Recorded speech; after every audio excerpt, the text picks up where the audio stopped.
Hi hello வணக்கம் and welcome to தரமான சம்பவங்கள் திஸ் வீக். இந்த வாரமும் உலகத்தில் நிறைய சுவாரஸ்யமான சம்பவங்கள்லாம் நம்மளை சுற்றி நடந்துட்டு தான் இருக்குது. சீரியஸான நியூஸ் எல்லாம் பார்க்குறதுக்கு மத்தியில் இந்த மாதிரி வித்தியாசமான வினோதமான சுவாரஸ்யமான சம்பவங்களையும் அடிக்கடி பார்க்கணும். அப்போ தான் உலக அறிவு வளரும். முதல்ல நம்ம அப்படி என்ன வளர்த்துக்கு போகிறோம் அப்படின்னா, இப்போ இருக்கிற சீசன் வேலை பார்க்குறவங்களுக்குலாம் தெரியும், அப்ரைசல் வாரம் இல்லை மாதம் அப்படின்ற மாதிரி. அப்ரைசல் சீசன் அப்படின்றதுனால நிறைய பேர் கம்பெனியிலேருந்து அப்ரைசல் எதிர்பார்த்துட்டு இருப்பீங்க. கம்பெனியில் கொடுக்கலன்னா என்ன, ஜெப்டோவில் கொடுக்குறாங்க, பிளிங்கிட்டில் கொடுக்குறாங்க, ஸ்விக்கி கம்பெனியோட இன்ஸ்டாமார்ட்டில் கொடுக்குறாங்க. ஆமாம், மொமெண்ட் மார்க்கெட்டிங்கிற ஒரு கான்செப்டில் இப்போ நீங்கள் அந்த மாதிரி ஆப்லலாம் போய்ட்டு அப்ரைசல் அப்படின்னு சர்ச் பாரில் போய் தேடினீங்கன்னு வச்சுக்கோங்க. அது வழக்கமாக என்ன சொல்லணும், அப்ரைசல்னா போய் கம்பெனிக்காரங்க கிட்ட கேட்குறா, அதை விட்டு ஏன்டா ஏன்ட்ட வந்து கேட்குற லூசு பயல அப்படின்ற மாதிரி சர்ச் ரிசல்ட்டில் 0ன்னு காட்டிடும். கரெக்டாக? ஏன்னா அப்படி ஒரு பொருளை விற்க மாட்டாங்க ஜெப்டோலலாம். ஆனால் இப்போ போய்ட்டு நீங்கள் அப்ரைசல்னு சர்ச் பாரில் போட்டிங்கன்னா உங்களுக்கு கடலை, உப்பு கடலை, வேர்க்கடலை, கொண்டைக்கடலை, அவிச்ச கடலை, அவிக்காத கடலை அப்படின்னு கடலை வியாபாரம் செய்து கொண்டிருக்கிறார்கள். இதுக்கு பேர் தான் மொமெண்ட் மார்க்கெட்டிங்கா. இந்த மாதிரி டைமில் எல்லாரும் அதிகமாக யூஸ் பண்ணுற வார்த்தை அப்ரைசல்.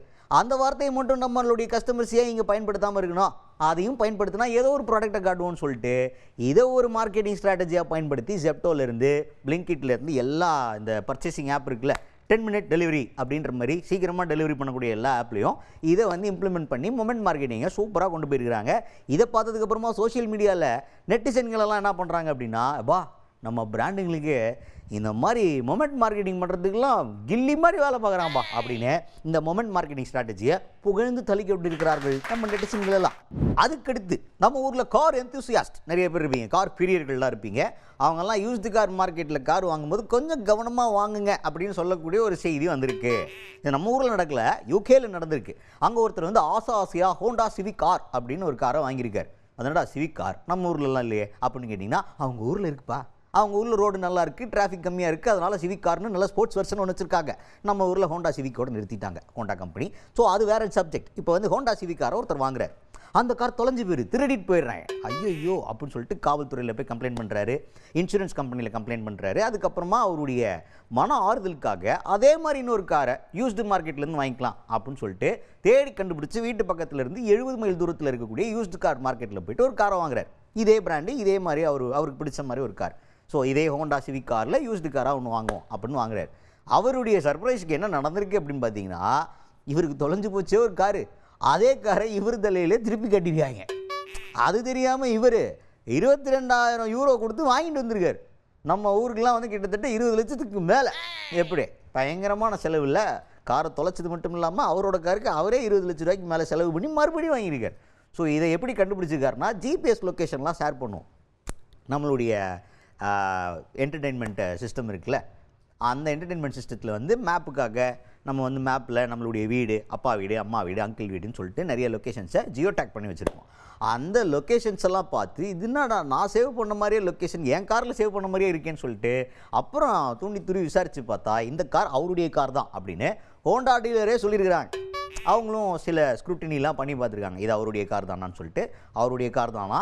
ஆனால் என்ன பண்ணியிருக்காங்க, இந்த திருடினவங்க க்ளோனிங் டெக்னாலஜி அப்படின்னு ஒன்று பண்ணி காருடைய நம்பர் பிளேட்லேருந்து இன்ஜின் நம்பர் அப்படின்ற மாதிரி ஒரு கான்செப்ட் இருக்குது அவங்க ஊரில். அந்த இன்ஜின் நம்பர் நம்ம ஊரில் இருக்கிற மாதிரி இன்ஜின் நம்பர்னால் இன்ஜின் மேலே பிரிண்ட் பண்ணுறதில்ல, டிஜிட்டலாக அவங்களுக்கு ஒரு வெஹிக்கிளுக்கான தனியாக ஸ்பெசிஃபிக் நம்பர் இருக்கும். அதெல்லாம் டேம்பர் பண்ணி இவர் தலையில் கட்டியிருக்காங்க. இதை கண்டுபிடிச்சதுக்கப்புறம் அவருடைய மன உளைச்சல் எந்த அளவுக்கு இருக்குன்னு யோசிச்சு பாருங்கள். இந்த மாதிரியும் ஊருக்குள்ளே ஃபோர்ஜரி வேலை, தில்லாலங்கடி வேலையெல்லாம் நடந்துக்கிட்டு இருக்கு அப்படின்ற நம்ம மக்களுக்கு தெரியப்படுத்தணுங்கிறதுக்காக தான் இந்த செய்தி. இப்படியும் ஃபோர்ஜரி பண்ணிக்கிட்டு இருக்காங்க, நம்ம காரை திருடி நம்மக்கிட்டே வைக்கிறாங்க, பார்த்துக்குங்க. நெக்ஸ்ட்டு நம்மளுடைய அமெரிக்காவில் இருக்க ஒரு மாபெரும் டெக்னோ ஜெயண்ட் இலான் மஸ்க் என்ன பண்ணார் அப்படின்னா, அவர் என்ன பண்ணலை, எல்லாமே பண்ணுறாரு. இப்போ யூஎஸ் பிரசிடெண்ட்டோட சேர்த்து அஃபிஷியல்ஸ் மத்தியில் ஒரு மீட்டிங் நடத்தியிருக்காங்க. அந்த மீட்டிங்க்கு தலைவன் போயிருக்கார். தலைவன் போகும்போது சும்மா போல, ஒரு தொப்பிக்கு பதிலாக 2 தொப்பி, ரெட்டை தொப்பி வச்சுட்டு போயிருக்கார். என்னடா ரெட்டை தொப்பி, ஒருவேளை ரெண்டு வேறு தொப்பி அப்படின்னு பார்த்தீங்கன்னா ஒன்றும் கலர் தான் வேறு.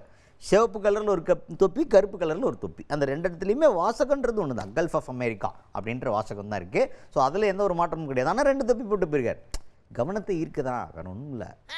என்னத்தை சொல்கிறது, இலான் மஸ்க் இந்த மாதிரி மீட்டிங்லலாம் போய்ட்டு அவங்க உட்காந்து பேசிக்கிட்டு இருக்கிறதெல்லாம் கேட்கும்போது, நீங்களாப்பா ஊருக்குள்ளே பல பேருக்கு பஞ்சாயத்து பண்ணிட்டுருக்கீங்க, உங்களை நம்பியா பஞ்சாயத்தில் உட்காந்துருக்கானுங்க நிறைய பேர், என்னங்க தொப்பியை வச்சுலாம் பேசிகிட்டு இருக்கீங்க அஃபிஷியல் மீட்டிங்னு சொல்லிட்டு அப்படின்னு கேட்குற அளவுக்கு தான் அந்த கான்வர்சேஷன்லாம் இருந்துச்சு. போன உடனே ட்ரம்ப் சொல்கிறாரு, எலான் மஸ்க் மட்டும்தான் இந்த மாதிரி சேட்டையெல்லாம் பண்ண முடியும், அவருக்கு மட்டும்தான் இந்த மாதிரிலாம் ஒரு எண்ணம் வரும் அப்படின்ற மாதிரி அவர் புகழ, அதுக்கப்புறம் அதுக்கு இவர் பதில் சொல்ல, இதுவே பல நிமிட வீடியோவாக போய்கிட்டு இருக்கு. இதை பேசுகிறதுக்கு ஒரு மீட்டிங், இதில் வேறு சிரிச்சு ஆஹா என்ன எல்லாருமே அப்படி தான் சொல்லுவாங்க, நான் நிறைய தொப்பி வைக்கிறேன்னு சொல்லிட்டு எல்லாருமே சொல்கிறாங்க அப்படின்ற மாதிரி எலான் மஸ்க் அதுக்கெல்லாம் பதில் தான் சொல்கிறாரு. ஆனால் அந்த 2 தொப்பி வச்சுட்டு போனதுக்கு காரணம் வந்து என்னென்னு நமக்கு தெரியல. கடைசி வரைக்கும் மாற்றி புகழ்ந்துக்கிறாங்க. 2 தொப்பி வச்சுட்டு இருந்தால் நம்ம ஊரில் எல்லாம் லூசுப்ப யாராவே 2 தொப்பி, ஒரு தொப்பி வச்சாலே என்னடா அப்படின்னு கேட்போம். ஆனால் இங்கே பாருங்க, இலான் மஸ்க் 2 தொப்பி வச்சா அது செய்தி. அதை பார்க்குறதுக்கும் ஊரில் ஆட்கள் இருக்காங்க. அடுத்ததாக துபாய் பக்கம் யாராவது போய் குடியேறணும் அப்படின்னு நினச்சிங்கன்னா உங்களுக்கு ரொம்ப சொகுசான இடவசதி நிறையா இருக்கக்கூடிய ஒரு ரூம் சோஷியல் மீடியாவில் ட்ரெண்ட் ஆகிட்டு இருக்கு. துபாய்க்கு வர்றீங்களா, அதுவும் மரீனா பகுதியில் வந்து ஸ்டே பண்ண போகிறீங்களா, வாங்க உங்களுக்காகவே ரொம்ப சீப்பாக ரொம்ப சூப்பர் கிராண்ட் ரூம் ஒன்று இருக்குது, பால்கனி வசதியோட. பால்கனி எட்டி பார்த்தீங்கன்னா அப்படியே தெரியும், சிட்டியே தெரியும் அப்படின்ற மாதிரி ரூமை ஃபோட்டோ எடுத்து போட்டிருந்தாங்க.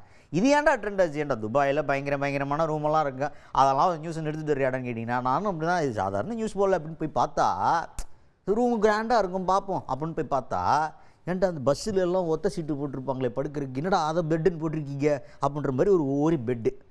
அதில் அந்த பெட்டை ஒட்டி இப்படி சைடு வாக்கில் நடந்து போகிற மாதிரி ஒரு ஸ்பேஸ் நடந்து போகிறதுக்கு. அப்புறம் அங்கிட்ட ஒரு குட்டி டேபிள். இதான் ரூம். இந்த ரூமில் தான் நீங்கள் படுக்கணும், சாப்பிடணும், தூங்கணும், அப்புறம் ஆஃபீஸ் கிளம்பணும், எல்லாமே பண்ணணும்.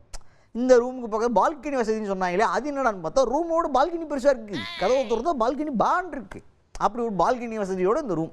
சரி, இந்த ரூமுக்கு ரெண்ட் எவ்வளோ இருக்கும் அப்படின்னு பார்த்தா நம்ம ஊர்லலாம் ரெண்ட்டுன்னு பார்க்க போனால் இதுக்கு எப்படி ஒரு 2000 3000 வாங்கிடுவாங்க. அது வேணால் ரீசனபிள்னு சொல்லலாம்.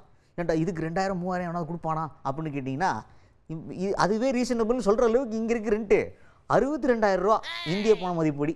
அப்போ பார்த்துக்கோங்க அதோடைய காஸ்ட்லியான ரெண்ட் எப்படி இருக்கும். 2700 அவங்களுடைய கரன்சியில் 2700 ரூபா ஆகுது. நீங்கள் மும்பையோட பயங்கரமாக இருக்கீங்களே அப்படின்னு சொல்லி இந்த ரூமை துபாயில் போய் வேலை பார்க்குறவங்கள டேக் பண்ணி ஷேர் பண்ணிகிட்டு இருக்காங்க. உங்கள் ரூமும் இப்படி தான் இருக்குமா சொல்லுங்க அப்படின்னு கேட்டு. ஸோ துபாயில் தங்கியிருக்கவங்களாம் யாராவது அந்த செய்தியெல்லாம் பார்த்தீங்கன்னா உங்கள் ரூம் எப்படி இருக்கும் அப்படின்றத கமெண்ட்டில் நம்ம மக்கள் தெரிஞ்சுக்கிற மாதிரி விழாவாரியாக பதிவிடுறது மிக்க மகிழ்ச்சி. விட்டிங்கன்னா நல்லாயிருக்கும். அடுத்தது ஜப்பானில் ரொம்ப பழமையான ஒரு விழா கொண்டாடிட்டு இருக்கிறாங்க, திருவிழா அப்படின்னு சொல்லலாம். க்ரையிங் சுமோ பேபி அப்படின்னு சொல்லிட்டு. என்னடா க்ரையிங் சுமோ பேபின்னா என்ன பண்ணுவாங்க அப்படின்னு கேட்டிங்கன்னா ஒன்றும் இல்லை, ஒரு குழந்தைய ஒரு சுமோ வீரர் கெட்டப்பில் ஒரு பெரியவங்க வந்து கையில் வச்சுப்பாங்க. 2 குழந்தையும் பக்கத்தில் கொண்டு போயிட்டு வருவாங்க. அந்த குழந்தை ஒரு குழந்தை இன்னொரு குழந்தை பார்த்து பயத்தில் காய்ச்சி மூச்சுன்னு அழக ஆரம்பிச்சிடும். இதுதான் க்ரையிங் சுமோ பேபி ரெஸ்லிங் அப்படின்றது. இதில் என்ன இருக்குது அப்படிங்க, என்னடா என்ன இதெல்லாம் ஒரு திருவிழான்னு கொண்டாடுறீங்களடா அப்படின்னு கேட்டால் அவங்க என்ன சொல்கிறாங்கன்னா, நம்ம ஆளுங்க இப்போ அழுகிறதே கம்மி பண்ணிட்டாங்க, குழந்தைங்களாம் அழுகவே மாட்டேங்குது. எவ்வளோக்கு எவ்வளோ குழந்தைங்க அழுகுதோ அவ்வளோக்கு எவ்வளோ அவங்க ஆரோக்கியமாக இருப்பாங்கன்னு சொல்லிட்டு ஜப்பானின் ஒரு ஐதீகம். அதனால குழந்தைகளை அள வச்சு அவங்கள ஆரோக்கியமாக்கும் வண்ணத்தில் இதை நாங்கள் ரொம்ப வருஷங்களாக 400 வருஷம் பழமையான திருவிழாவாக இது அதை வந்து கடைப்பிடிச்சிட்டு இருக்கோம் அப்படின்னு சொல்லிட்டு அந்த ரெஸ்லிங்காக விதவிதமாக சுமோ ட்ரெஸ் எல்லாம் போட்டுக்கின்னு தந்தை இல்லைன்னா பெரியவங்க வீட்டில் இருக்க பெரியவங்க குழந்தைய வச்சு அவங்க பண்ணுற சேட்டை, அந்த குழந்தைங்க அழுகுறது, இதை பற்றி அவங்க பார்த்து ரசிக்கிறது, இதெல்லாம் பார்க்குறக்கே கண்கொள்ளா காட்சியாக இருந்துச்சு. அதுக்கடுத்ததான் விர்ச்சுவல் டெக்னாலஜி.